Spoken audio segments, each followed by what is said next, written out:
क्या औरत एक बेजान पुतला है जिसे सब अपने ढंग से संवारे या सजाएं? अभी तो कुसुम की शादी हुई थी, लगभग 3-4 साल ही तो हुए थे। ऐसा क्या हुआ कि वह भरा पूरा परिवार छोड़कर बेटी को लेकर अलग घर में शिफ्ट हो गई थी? माता पिता ने बहुत समझाया, पर कुसुम का कहना था कि औरत कोई बेजान पुतला है जो हर समय हर कोई अपने हिसाब से उसे सजा ले, फिर उसे दुत्कार दे और पूरे समाज के सामने उसे ही गलत ठहरा दे। ऐसे बंधन में अब वह नहीं रहना चाहती है। जो दर्द वह 3 साल सही, अब वह नहीं सहेगी। 3 साल पहले कुछ उनके माता पिता ने बड़े चाव से बेटी की शादी नरेंद्र कुमार नामक युवक से करवाई थी। नरेंद्र पेशे से इंजीनियर था, वह दिल्ली में नौकरी करता था और मेरठ में उसका मकान था जहां उसका पूरा परिवार रहता था। जब कुसुम शादी करके उसके घर गई, सब कुछ दिन तो सबने उसका बहुत ध्यान रखा। नरेंद्र भी कभी किसी चीज़ के लिए उसे मना नहीं करता था और कहता था कि तुम्हें जो पसंद हो वह खाओ पहनो, मुझे कोई दिक्कत नहीं है। करीब 2 महीने बाद एक रोज नरेंद्र बोला, मैं यह गाउन लाया हूँ, पहन कर दिखाओ ना। कुसुम ने पहन तो लिया। पति की खुशी के लिए तो एक औरत कुछ भी कर जाती है और शायद वही उसकी गलती हो जाती है और सामने वाला उसे कमजोर समझ लेता है। थोड़ी देर बाद उसके कमरे में उसकी सास आई और जब कुसुम को देखी तो बोली, ये क्या बहू, दिन दहाड़े नाइटी पहनी हो? नरेंद्र वहीं बैठा था और सब सुन रहा था पर कुछ नहीं बोला। तो कुसुम ने सास से माफी मांगी और कपड़े बदल लिए। एक रोज कुसुम किचन में काम कर रही थी तो नरेंद्र बोला, सुनो कुसुम, आज मेरे कुछ दोस्त आएंगे तो सूट पहन लेना। कुसुम बोली, पर मम्मी जी। नरेंद्र बोला, मैं बात कर लूँगा। करीब 6 महीने बाद नरेंद्र कुसुम को लेकर दिल्ली चला गया था। वहाँ उसे कोई टोकने वाला नहीं था, तो जो पति देव बोलते वह पहनती थी। न जाने मर्द औरतों से क्या कुछ उम्मीद करते हैं। समय बीतता गया।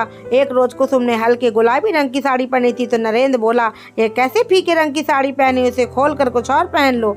अपनी पसंद तो जैसे कुसुम भूल ही गई थी। गर्मी का दिन था तो कुसुम पजामा और टी-शर्ट पहनी थी। पति को भी कोई ऐतराज नहीं था। तभी दरवाजे की डोरबेल बजी तो नरेंद्र बोला, कुसुम देखो कौन है। कुसुम बोली, मेरे कपड़े तो देखिए, आप ही दरवाजा खोलिए ना। तो नरेंद्र बोला, इन कपड़ों में क्या खराबी है, पूरा शरीर तो ढका हुआ है। कुसुम ने बहुत समझाया पर वह न माना। कुसुम ने दरवाजा खोला तो जैसे उसे सांप सूंघ गया हो। नरेंद्र ने बोला, क्या वहीं खड़ी रहोगी, दरवाजे पर कौन है? दरवाजे पर कुसुम के साथ ससुर और ननद नंदोई थे। सास दरवाजे पर ही शुरू हो गई, शर्म हया बेच दी है बहू ने। कुसुम के नंदोई बोले, भाभी आप तो कमाल लग रही हैं। नरेंद्र बोला, माँ भीतर तो आओ, और दरवाजा बंद किया। माँ बोली, नरेंद्र तुमने इसे बहुत छूट दे रखी है, क्या यह तेरी मर्जी से हो रहा है? नरेंद्र उठा और एक जोर का थप्पड़ जड़ दिया कुसुम को और बोला, मैंने बोला था कि हमारे घर की औरतें ऐसे कपड़े नहीं पहनती, जाओ और कपड़े बदलो। ना जाने माँ के सामने वह क्या साबित करना चाहता था। उस दिन कुसुम बहुत रोई थी। रात को नरेंद्र बोला, सॉरी यार, माँ को खुश करने के चक्कर में यह सब करना पड़ा था। कुसुम बोली, मैं तो हमेशा आपकी पसंद के अनुसार ही कपड़े पहनती हो, तो आप मम्मी जी के सामने कुछ और मेरे सामने कुछ और होते हैं, ऐसा क्यों? कुसुम ने इस विषय पर कोई बात नहीं की पर कोई नतीजा नहीं निकला। 4 दिन बाद एक रोज जब सब पार्क जा रहे थे, कुसुम ने साड़ी पहनी थी तो उसकी ननद बोली, भाभी हम मंदिर नहीं जा रहे हैं जो साड़ी पहनी हो, कोई सूट पहन लो या जीन्स और कुर्ता पहन लो, मैं भी तो पहनी हूँ। कुसुम बोली, दीदी आपकी बात अलग है और मेरी बात अलग, मैं बहू हूँ और आप बेटी। तभी कुसुम की सास बोली, हाँ हाँ, बड़ी सती सावित्री बनती हो, जब वह बोल रही है तो पहन लो। फिर वही सब हुआ।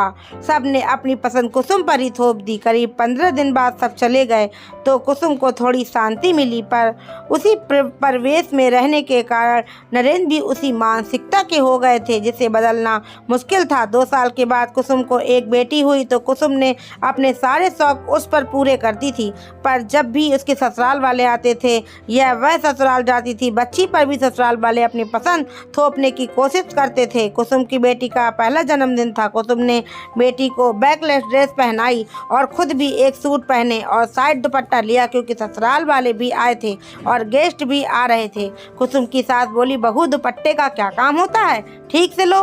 कुसुम ने दुपट्टा चादर की तरह ओढ़ लिया और नरेंद्र के ऑफिस की कुछ महिला सहकर्मी भी आई थी। उन्होंने कहा, नरेंद्र तुम्हारी वाइफ वेस्टर्न ड्रेस नहीं पहनती क्या? और सब हंसने लगी। पार्टी खत्म होने के बाद जब सब घर वाले बैठे थे तब नरेंद्र आया और कुसुम से बोला, मेरी बेइज्जती करवा के खुश हो? कुसुम बोली, मैंने क्या किया? नरेंद्र बोला, मैंने बोला था कि वेस्टर्न ड्रेस पहन लो, पर नहीं, तुम्हें तो हमेशा अपनी मर्जी चलानी होती है।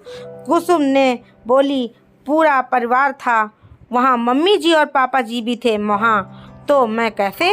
तो कुसुम की सास बोली, हम क्या मना करते जो हमारा नाम ले रही हो? तुमने छोड़ा है क्या जो अब यह शर्म दिखा रही हो? कुसुम बोली, मम्मी जी, मैं जब से इस घर में आई हूँ आप या अपने पति के पसंद की ही कपड़े पहन रही हूँ, फिर भी आप मुझे ही दोषी ठहरा रही हैं। नरेंद्र ने बोला, मेरी माँ से बहस करती हो? और एक जोर का थप्पड़। उस घर के सभी सदस्य वहीं बैठे थे, मानो कान में तेल डाला हो। दूसरे दिन कुसुम ने अपना और अपनी बेटी का सामान पैक किया और जाने लगी तो नरेंद्र ने बोला, कहाँ जा रही हो? रात की बात भूल जाओ। कुसुम बोली, एक रात की बात होती तो मैं भूल भी जाती, पर पिछले 3 साल से मैं आपके साथ रहकर मैं खुद का अपमान कर रही हूँ। कल को मेरी बेटी के साथ भी यही होगा। मेरी आज़ादी तो छिन गई, पर उसकी आज़ादी किसी को छीनने नहीं दूंगी। कुसुम अपनी बेटी को लेकर अपने माता पिता के पास चली गई। कुछ समय वह उन्हीं के साथ रही, फिर कुछ महीनों बाद उसे नौकरी मिल गई और वह अपनी बेटी को लेकर अलग से शिफ्ट हो गई और आज़ादी से अपने अनुसार रहने लगी, क्योंकि वह किसी के सहारे नहीं रहना चाहती थी। कुसुम ने सही किया या गलत, एक औरत को और कौन से कदम उठाने चाहिए? आप की इस बारे में क्या राय है हमें अवश्य बताएं। अगर आपको मेरी कहानी थोड़ी सी पसंद आई तो प्लीज़ मेरे चैनल को लाइक करिए, शेयर करिए, सब्सक्राइब करिए और बेल आइकन को जरूर से प्रेस करिए ताकि आने वाले हर वीडियो की नोटिफिकेशन आप तक पहुंच सके। तब तक के लिए जय हिंद, वंदे मातरम।